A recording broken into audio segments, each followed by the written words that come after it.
comme étant A moins B.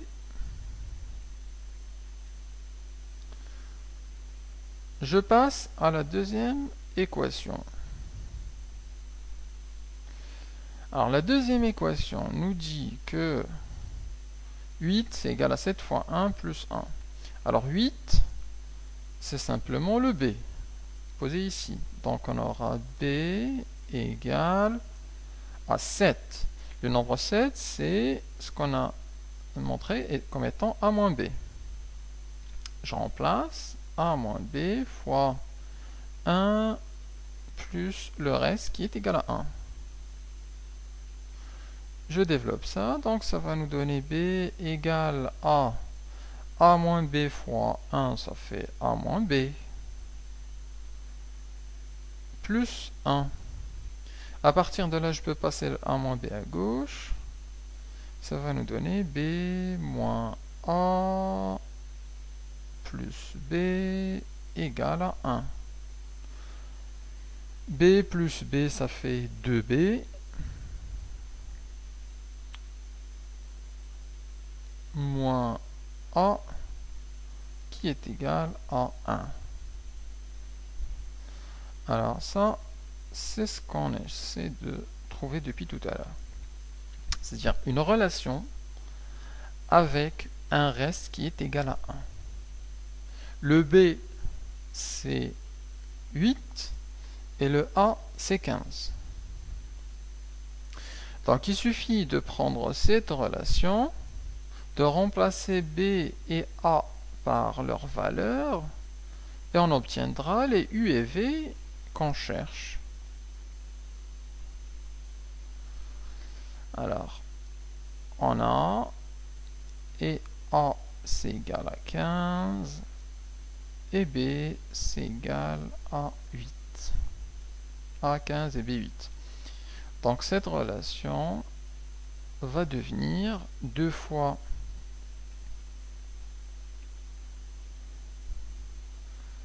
B, donc 8,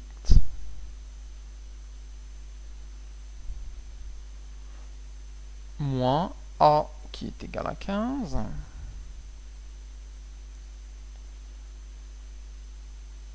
ça c'est égal à 1. Donc cette écriture, c'est le type d'écriture qu'on cherchait, c'est-à-dire du type 15U plus 8V égale à 1. Donc 15U plus 8V est égal à 1. Et vous remarquerez que le U, c'est le facteur de 15. Dans ce cas-là, c'est moins. Et donc, c'est le moins 1. Le facteur de 8, c'est V. Le facteur de 8 ici, c'est 2. Donc, le couple qu'on cherche, le U et V, c'est simplement moins 1 et 2. Donc on a trouvé les couples U et V énoncés par Bézout. Énoncé donc ici le AU plus BV. Donc dans le cas général, lorsqu'on a le PGCD de deux nombres qui est égal à 1, donc ces deux nombres sont premiers entre eux, alors Bézout nous affirme qu'il existe deux nombres U et V tels que AU plus BV est égal à 1. Et la méthode pour les retrouver, c'est ce qu'on a fait ici. Donc d'abord des divisions successives, ça nous donne plusieurs équations. Ensuite, une fois que c'est fini, on pose A égale au premier nombre, B égale au second nombre. Et on utilise chacune des équations pour arriver à la fin. On essaie de réécrire à chaque fois le reste ici, en fonction de A et B. Et à la fin, on se retrouve avec une équation avec le 1 qui est en reste. Cette dernière équation, c'est elle qui va nous donner U et V. Ok. Alors, une fois compris donc cette notion de nombre premier entre eux, de PGCD égale à 1, on peut passer à une autre facette de ce chapitre qui va concerner le théorème de Gauss et de là à passer à la congruence. Alors regardons le théorème de Gauss.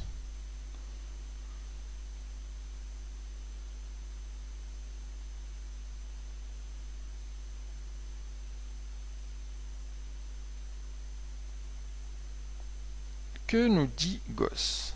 Alors il nous dit, si on prend des nombres A, B et C appartenant à Z étoile, et que le nombre C divise le produit AB, et C est premier avec A. Alors, je peux le dire comme ça, écrire sous forme de phrase, C premier avec A, ou dire en utilisant le PGCD, que le PGCD de C et de A, c'est égal à 1. Donc C est premier avec A, alors forcément, Gauss nous affirme que C va forcément diviser B. Donc C va forcément diviser B. Alors un exemple pour illustrer ce théorème.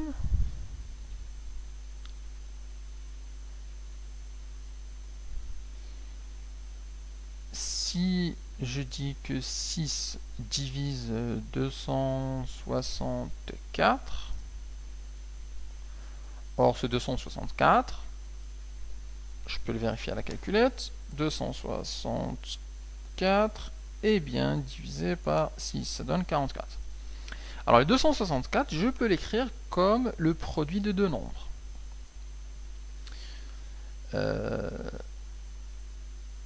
264, je peux l'écrire comme étant 24 fois 11. Donc je peux dire que 6 divise le produit 24 fois 11.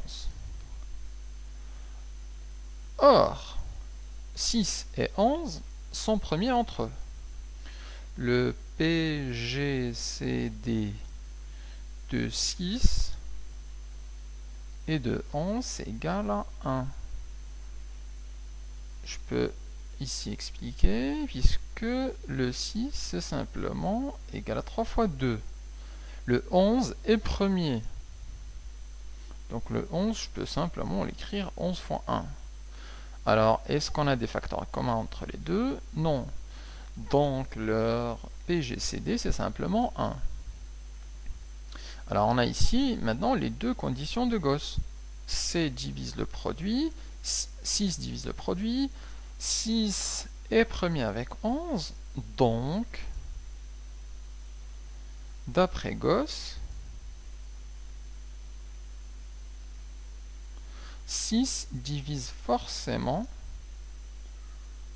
24. Et ça, on peut le vérifier rapidement. Le 6 divise bien 24, puisque le 24, on peut l'écrire 6 fois 4. Donc on voit la logique de Gauss, c'est que si le C divise un produit et que le C est premier avec l'un de ces produits, bien, le C divise forcément le second terme. Alors ça c'est le théorème de Gauss. On a aussi une propriété intéressante qui en découle.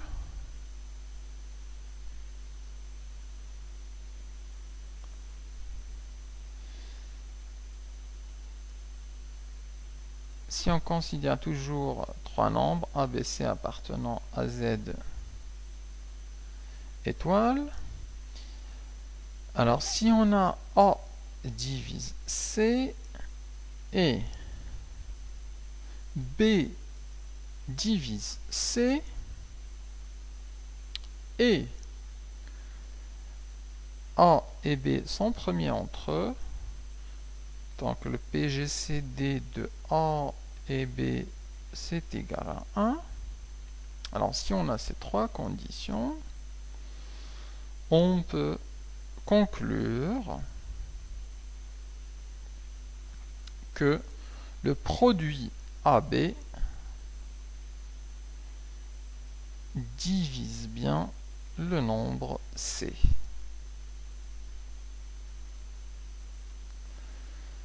Donc, si on a A divise C, B divise C, alors ces deux conditions ne sont pas suffisantes pour dire que le produit divise C. Il faut une troisième qui est que les nombres A et B soient premiers entre eux. Et dans ce cas-là, avec ces trois conditions, on peut conclure que le produit A fois B divise C. Alors, un exemple pour voir ça.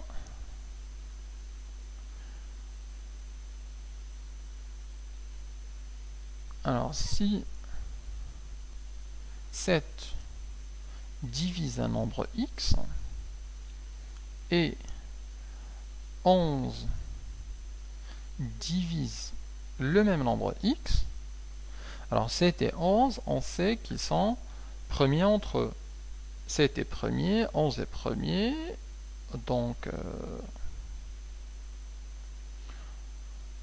ils sont premiers entre eux. Donc on sait que le PGCD de 11 et de 7 c'est égal à 1. Alors, on peut déduire que le produit 7 fois 11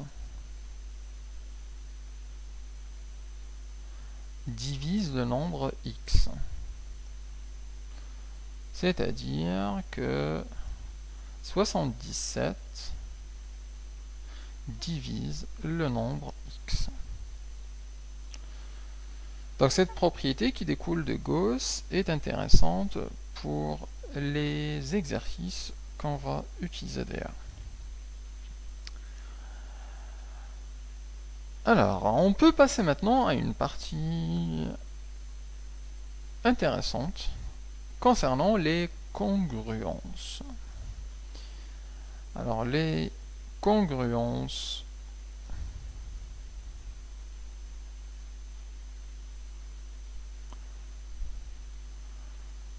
modulo n.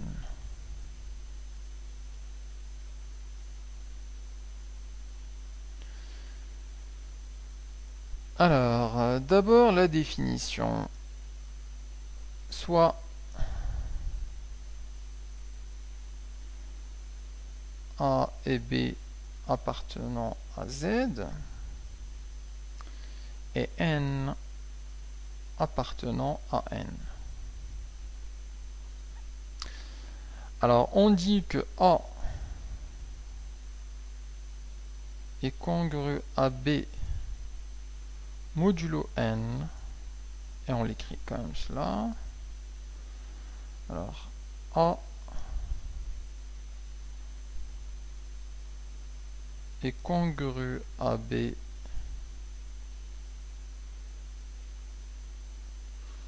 modulo N. Alors, on peut l'écrire comme ça.